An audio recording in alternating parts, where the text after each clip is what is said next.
Bonjour, je m'appelle Federica Tamarozzi et je vous accompagne aujourd'hui à la découverte de la nouvelle exposition temporaire du Musée d'ethnographie de Genève qui s'intitule « Être ensemble », dans le double sens du verbe « être » et des êtres qui vivent ensemble. Cette exposition souhaite nous faire découvrir des manières inédites que des humains, des animaux et des plantes ont trouvé pour vivre ensemble. Mais pour comprendre ce sujet et comprendre la manière dont laquelle un musée d'ethnographie peut s'en emparer, il faut que vous ayez en tête que chaque être humain, pour vivre au quotidien, a besoin de classer le monde selon des hiérarchies qui lui appartiennent, mais qui appartiennent aussi à la culture et au milieu dans lequel il vit. Ces hiérarchies, généralement, donnent plus d'importance au vivant qu'à l'inanimé,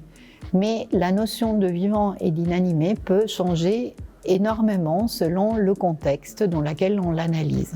C'est pourquoi on a voulu que le titre de l'exposition qui accueille nos visiteurs soit interactif et que les lettres du titre puissent raconter la curiosité, la peur, l'effroi, l'espièglerie que les êtres vivants peuvent avoir les uns envers les autres. Alors, nous sommes ici dans une salle que nous avons intitulée « La nostalgie du paradis ». Et cet espace évoque effectivement un temps qu'on nomme le paradis,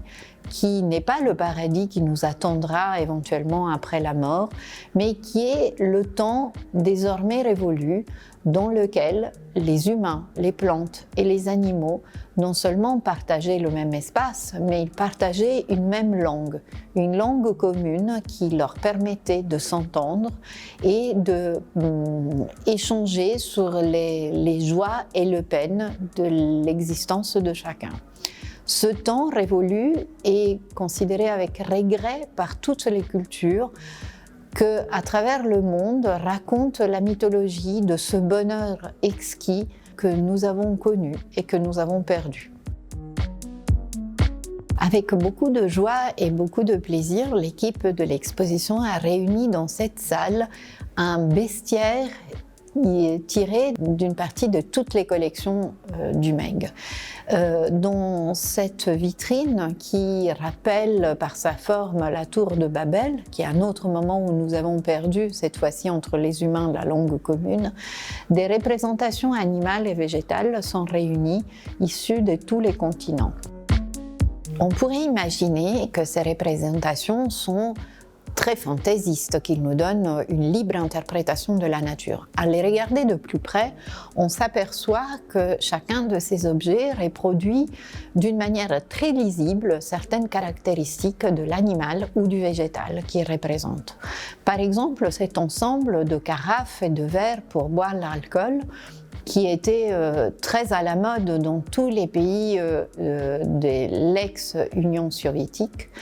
représente le corps d'un poisson particulier d'eau douce qui s'appelle le spirlin.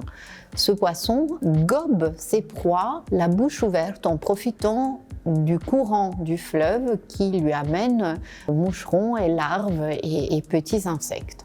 Donc, quand on a voulu représenter, en quelque sorte, se moquer des grands buveurs, on a créé des services à boire qui représentent la forme de ce poisson que l'on voit souvent, la bouche ouverte dans le courant du fleuve.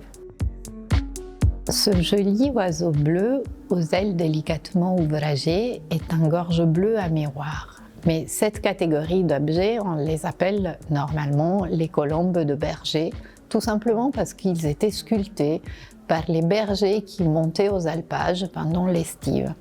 Ils étaient ensuite suspendus dans les étables pour protéger les bêtes de toute influence négative. Mais on pouvait aussi les confier aux mains des enfants au moment des récoltes, des moissons, pour que, avant que l'on commence à couper les céréales, il puisse se passer dans les champs en courant et en criant, et faire peur ainsi aux animaux qui auraient pu trouver refuge dans les champs des blés comme les pintades, les lièvres, les renards et éviter qu'ils se fassent piéger par les faucilles pendant la récolte.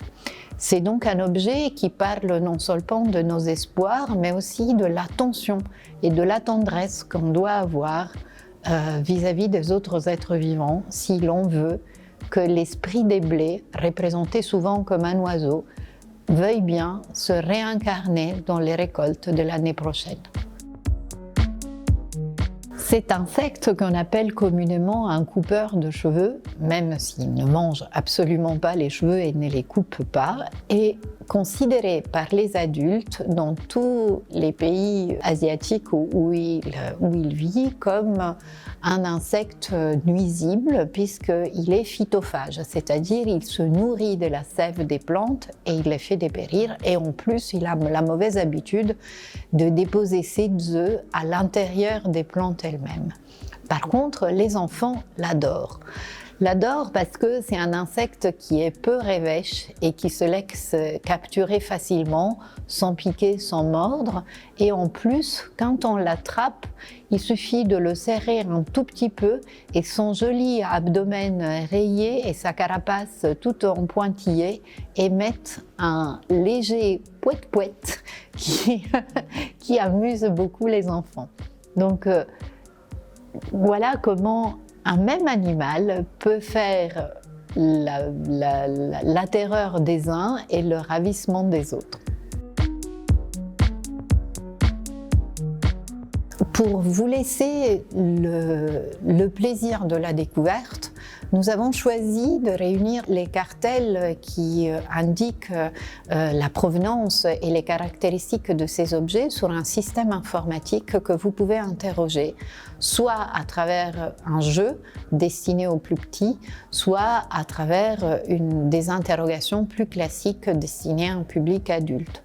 Et chaque fois, cela vous permettra non seulement de retrouver l'animal ou le végétal auquel l'objet fait référence, mais aussi d'apprendre plus de choses sur la matière dont il est fait, la culture à laquelle il appartient ou l'utilisation à laquelle il est destiné.